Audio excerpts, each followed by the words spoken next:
जय हिंद। स्वागत है आप सभी का अनस्टॉपेबल जीएस क्लासेस में। आज के इस वीडियो में हम लोग समझेंगे कि किसी भी परमाणु का इलेक्ट्रॉनिक विन्यास किस प्रकार से लिखा जाता है।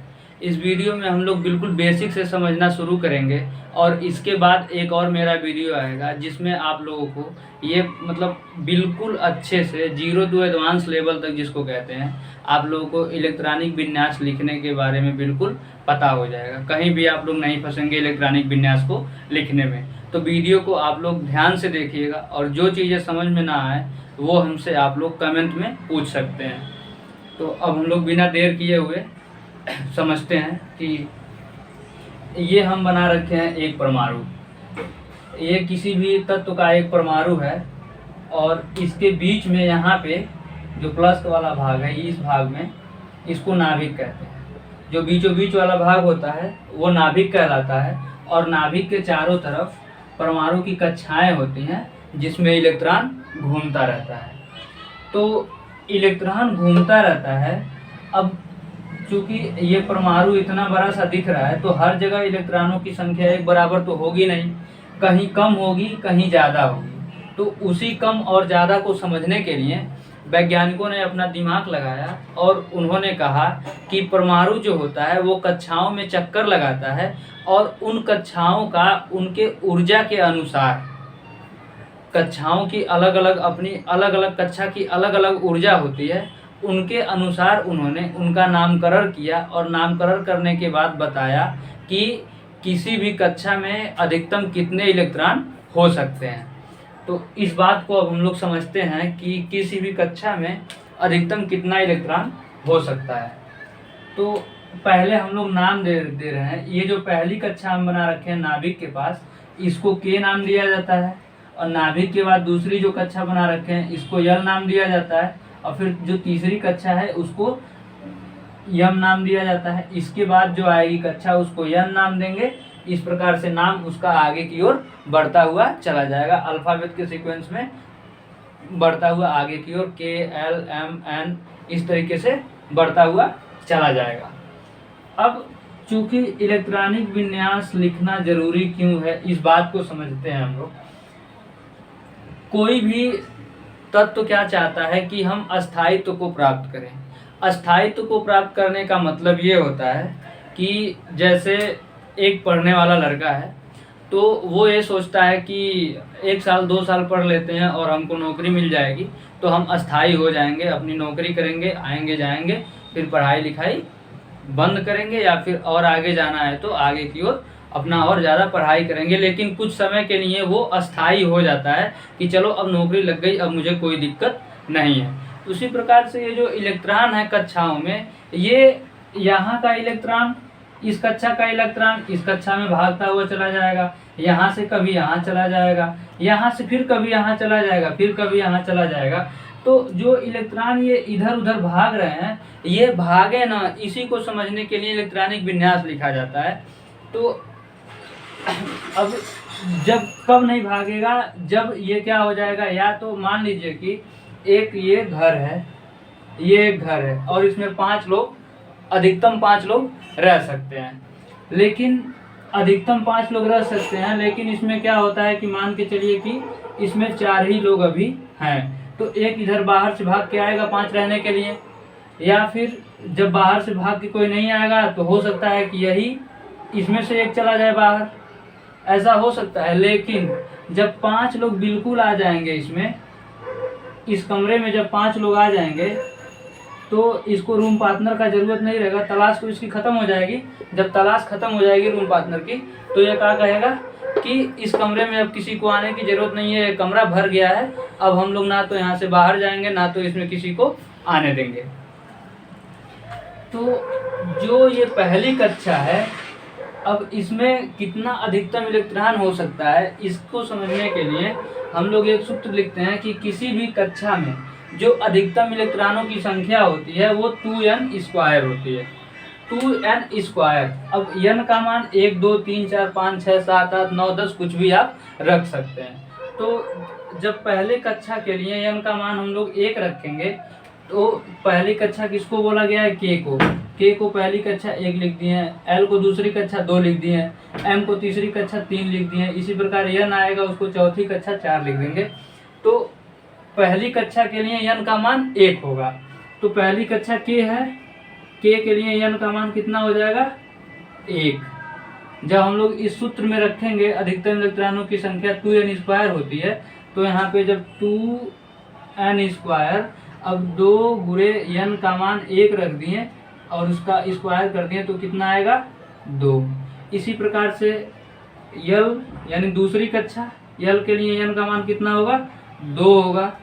तो अब इसको जब हम लोग लिखेंगे तो 2n², 2 गुणे n का मान कितना? 2। 2 का स्क्वायर करेंगे 4, 4 में 2 का गुणा करेंगे तो 8। अब K L M के लिए n का मान कितना? 3। तो 2n² फिर करेंगे यहाँ पे, तो 2 गुणे n मतलब 3 का स्क्वायर, 3 का स्क्वायर कर दिए तो 9 और 9 दूना के 18। इसी प्रकार से n के लिए जब हम लोग देखेंगे, n के लिए n का मान कितना होगा? 4। यहाँ पे 2n², तो ये कितना हो गया? 2 गुणे 4 का स्क्वायर, 4 का स्क्वायर 16, 16 दूना 32। इसी प्रकार से जब 5 n बराबर जब हम लोग 5 देखेंगे तो क्या हो जाएगा? यहाँ पे 50 हो जाएगा। तो ये जो 2 दिख रहा है, 8 दिख रहा है, 18 दिख रहा है, 32 दिख रहा है, 50 दिख रहा है, जिस भी तत्व का बाह्य कक्षा में 2 इलेक्ट्रॉन दिखे, 8 इलेक्ट्रॉन दिखे, 18 इलेक्ट्रॉन दिखे, 32 दिखे, 50 दिखे, उसको ये समझिए कि ये अस्थायित्व को प्राप्त कर चुका है और इसमें अब ना तो कोई इलेक्ट्रॉन आएगा ना तो कोई इलेक्ट्रॉन इससे बाहर जाएगा।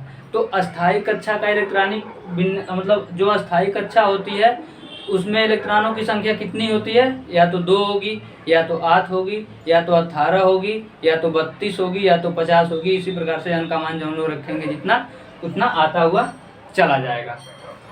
तो अब ये कोई भी जो तत्व होता है वो चाहता है कि हम अस्थायी इलेक्ट्रॉनिक विन्यास को प्राप्त कर लें।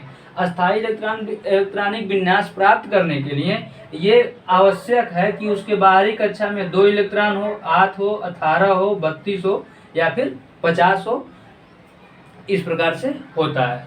तो अब हम लोग जब लिखेंगे इलेक्ट्रॉनिक विन्यास, तो जिस तत्व के बाहरी कक्षा में 2, 8, 18, 32 या 50 इलेक्ट्रॉन कोई एक दिख रहा है इलेक्ट्रॉन, तो मतलब ये नंबर कहीं भी दिख रहा है तो उसको आप लोग ये समझ जाइएगा कि ये किसी अक्रिय गैस का इलेक्ट्रॉनिक विन्यास है।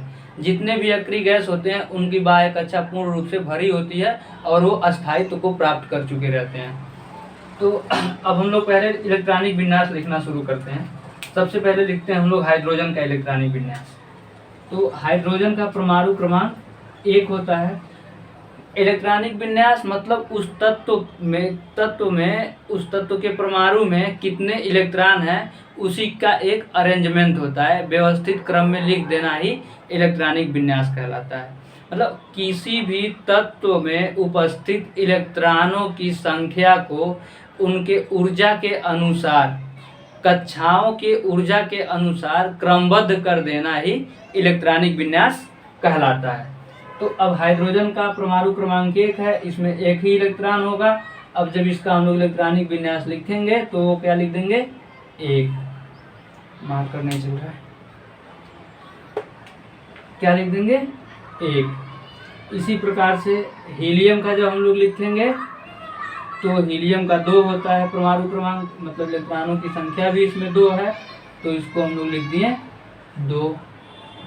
लिथियम का लिखेंगे, लिथियम का 3 होता है, 3 इलेक्ट्रॉन है, तो 2, 1। यानी कि हाइड्रोजन या हीलियम क्या है? अक्रिय गैस है, क्योंकि इसके देखिए बाहरी कक्षा में 2 इलेक्ट्रॉन आ रहे हैं, एक ही कक्षा है और बाहरी कक्षा में 2 इलेक्ट्रॉन आ रहे हैं, तो 2 इलेक्ट्रॉन मतलब इसकी भर गई है, पूर्ण रूप से भर चुका है, तो क्या हो गया? अस्थायी हो गया। यानी हीलियम क्या होती है? अक्रिय गैस होती है। उसके बाद से हाइड्रोजन, हीलियम, लिथियम, फिर बेरिलियम। बेरिलियम की भी परमाणु क्रमांक 4 होता है। अब इसके बाहरी कक्षा में कितने? पहले कक्षा में 2 इलेक्ट्रॉन और बाहरी कक्षा में 2 इलेक्ट्रॉन। लेकिन अब ये 2 इलेक्ट्रॉन देख के मत समझिएगा कि ये भी अक्रिय गैस होगा, क्योंकि दूसरी कक्षा शुरू हो गई है और दूसरी कक्षा में n बराबर क्या लिखे हुए हैं 2। तो 2 में अधिकतम इलेक्ट्रॉनों की संख्या कितनी होगी 8। जब यहाँ पे 8 इलेक्ट्रॉन आ जाएगा तब जानिएगा कि ये क्या हो गया, पूर्ण रूप से भर गया और ये अक्रिय गैस का इलेक्ट्रॉनिक विन्यास है। उसी प्रकार अब फिर 5 लिखते हैं बोरान का, तो ये क्या हो जाएगा 2,3। फिर 6 का जब हम लोग लिखेंगे hydrogen, helium, lithium, beryllium, boron, फिर 6 कार्बन का होता है 6 और उसको जब लिखेंगे तो 2,4। फिर यहाँ पे लिखते हैं हम लोग परमाणु क्रमांक 10 को। पहले हम लोग परमाणु क्रमांक 9 को लिखते हैं। 9 मतलब फ्लोरीन को F से लिखा जाता है और इसका इलेक्ट्रॉनिक विन्यास जो हम लोग लिखेंगे तो 2,7। अब फिर लिखेंगे 10 होता है नियान का, तो 2,8। अब ये क्या होगा, अक्रिय गैस हो गया। बाह्य कक्षा में 8 इलेक्ट्रॉन आ गया इसके, तो ये क्या हो गया, अक्रिय गैस। नियान क्या है, अक्रिय गैस है। अब ये बिल्कुल पूर्ण रूप से भर चुकी है। अब यहाँ पे फिर शुरू हो जाएगा क्या, तीसरी कक्षा शुरू हो जाएगी। तो अब परमाणु क्रमांक 11 सोडियम का होता है, उसका लिखेंगे हम लोग तो 2,8,1। इसी प्रकार से परमाणु क्रमांक 12 का जब हम लोग लिखेंगे मैग्नीशियम का, तो वो होगा 2,8,2 हो गया। अब इसी प्रकार से हम लोग लिखते हैं परमाणु क्रमांक 20 का। परमाणु क्रमांक 20 होता है कैल्शियम का। अब इसको देखिएगा आप लोग, इसका जब हम लिखेंगे तो 2,8 और 2 10 हो गया। फिर 8 आएगा और फिर 2 आएगा। 2,8,8,2। अब ये जो लास्ट में 2 आ गया, ये कितना n बराबर 3 के लिए शुरू हो गया है। n बराबर 3, जब n बराबर 3 होगा तो अधिकतम इलेक्ट्रॉन कितने भरे जाएंगे, 18। तो अब जब हम लोग 21 को यहीं पे लिखेंगे 21, तो वो हो जाएगा 2,8,9,2। अब ये 8 वाली सीरीज तब तक बढ़ती हुई चली जाएगी जब तक यहाँ पे 18 नहीं आ जाएगा। अब जैसे यहाँ पे 18 आ गया, यहाँ पे 2 आ गया, यहाँ पे 8 आ गया और यहाँ पे 2 आ गया, तो ये कितना इलेक्ट्रॉनिक विन्यास हो जाएगा, 18, 2 20 और 20 और 10 30। यानी कि जब परमाणु क्रमांक 30 का इलेक्ट्रॉनिक विन्यास हम लोग लिख रहे होंगे तो इस प्रकार से होगा। अब 30 के बाद जब 31 को लिखेंगे, 31 को, तो वो हो जाएगा 2,8,18,3। अब ये 3 वाला बढ़ता हुआ चला जाएगा कहाँ तक, 8 तक। जब ये 8 तक चला जाएगा 3 वाला, तब फिर ये क्या हो जाएगा, 18 हो जाएगा। 9, 10, 11, 12 इसे चलता हुआ चला जाएगा 18, फिर अब ये 32, फिर 50, इस तरीके से आगे की ओर बढ़ता हुआ चला जाएगा। तो इस प्रकार आप लोग देख सकते हैं कि इलेक्ट्रॉनिक विन्यास किस तरीके से लिखा जाता है। ये जो अलग अलग कक्षाएं दिख रही हैं, इनकी अलग अलग ऊर्जा होती है और उसी के अनुसार तत्वों का इलेक्ट्रॉनिक विन्यास लिखा जाता है। तो अगर इसको समझने में आप लोगों को कहीं कोई दिक्कत हो तो कमेंट करके आप लोग हमसे पूछ सकते हैं। और अभी यहीं पे इलेक्ट्रॉनिक विन्यास ख़त्म नहीं होता है।